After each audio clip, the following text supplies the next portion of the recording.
হাসনাত আব্দুল্লাহ ওরা কি শক্তিশালী? ওদেরকে আপনারা কেন সাউন্ড গ্রেনেড মারেন নাই? জগন্নাথের স্টুডেন্টদেরকে কেন মারছেন? ওরা কি বিশেষ শিক্ষার্থী? এটা কি ইউরোপ হয়ে গেছে নাকি যেখানে আসলে আমার পাসপোর্ট নিয়ে আসতে হবে? আমার বাবার, আমার ভাইয়ের, আমার চাচার, আমার ভাইদের রক্তের ট্যাক্সের টাকা, এই ট্যাক্সের টাকা তারা এখানে থাকে। আমি এখানে আসতে কিসের পারমিশন দিতে হবে? আমি আমার যৌক্তিক দাবি নিয়ে এসেছি এখানে। যমুনাতে যদি হাসনাত আব্দুল্লাহ আসতে পারে, আমরা এনসিপি যদি আসতে পারে, ওদেরকে কি সাউন্ড গ্রেনেড গুলি করছে? সাউন্ড গ্রেনেড মারছে এই প্রশাসন, পুলিশ?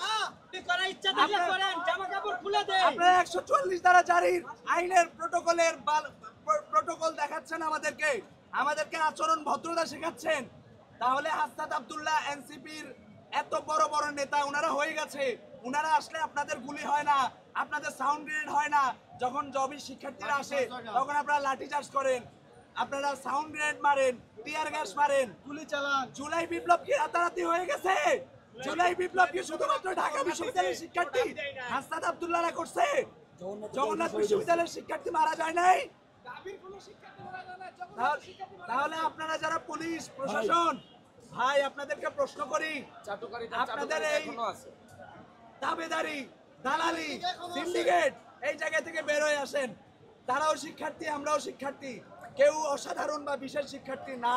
যদি আপনারা তাদেরকে অসাধারণ বিশেষ শিক্ষার্থী বলে তারা যমুনায় আসতে পারবে, আর জগন্নাথের শিক্ষার্থীরা আসলে আপনারা গুলি করবেন? করেন আপনারা গুলি।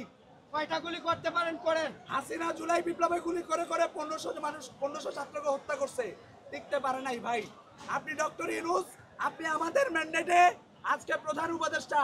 ডক্টর ইউনূস প্রধান উপদেষ্টার বাইরে তার সর্বোচ্চ পরিচয় তিনি একজন শিক্ষক, তিনি একজন প্রফেসর। আমরা একজন শিক্ষকের কাছে এবং আমাদের প্রধান উপদেষ্টার কাছে আমরা আসছি। আমাদের দেয়ালে পিঠ থেকে গেছে, আমাদেরকে ইউজিসি মন্ত্রণালয় সবাই আমাদেরকে মূলা ধরাই দিয়ে দেওয়া হয়েছে। আজকে 20 বছর পর্যন্ত জগন্নাথের আন্দোলন চলছে, এখনো পর্যন্ত মূলা ছাড়া আমরা কিছু পাই নাই। পলিটিক্যাল গভর্নমেন্ট সরকার রাজনৈতিক সরকার আমাদেরকে আজীবন মূলা ঝুলাই দেওয়া হয়েছে। আমাদের 10টা হল দখল করে ফেলা হয়েছে। এখন অন্তর্বর্তীকালীন সরকার, ইন্টারিম, আপনারা আমাদের ম্যান্ডেট নিয়ে সরকার গঠন করে আপনারা ছাত্র উপদেষ্টা হয়ে, আমাদের দাবি 3টা হচ্ছে। প্রথম দাবি হচ্ছে আমাদের যতদিন পর্যন্ত না দ্বিতীয় ক্যাম্পাসের কার্যক্রম সুসম্পন্ন হচ্ছে ততদিন পর্যন্ত 70% শিক্ষার্থীদেরকে ন্যূনতম আবাসন বৃত্তি নিশ্চিত করা।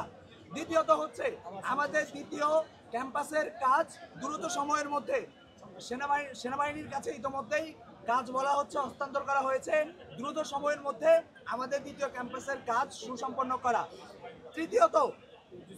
তৃতীয়ত হচ্ছে আমাদের যৌক্তিক নির্বাচনের একটা চূড়ান্ত রোডম্যাপ ঘোষণা করা এবং 25-26 অর্থ বছরের মধ্যেই আমাদের যে 305 কোটি টাকার অর্থ বরাদ্দ করার যে প্রস্তাব আমাদের বিশ্ববিদ্যালয়ের প্রশাসন থেকে ইউজিসিতে এবং শিক্ষা মন্ত্রণালয়ে পাঠানো হয়েছে, সেই প্রস্তাবে কোনো রকমের কাটছাট না করে 305 কোটি টাকার প্রস্তাব পাস করতে হবে।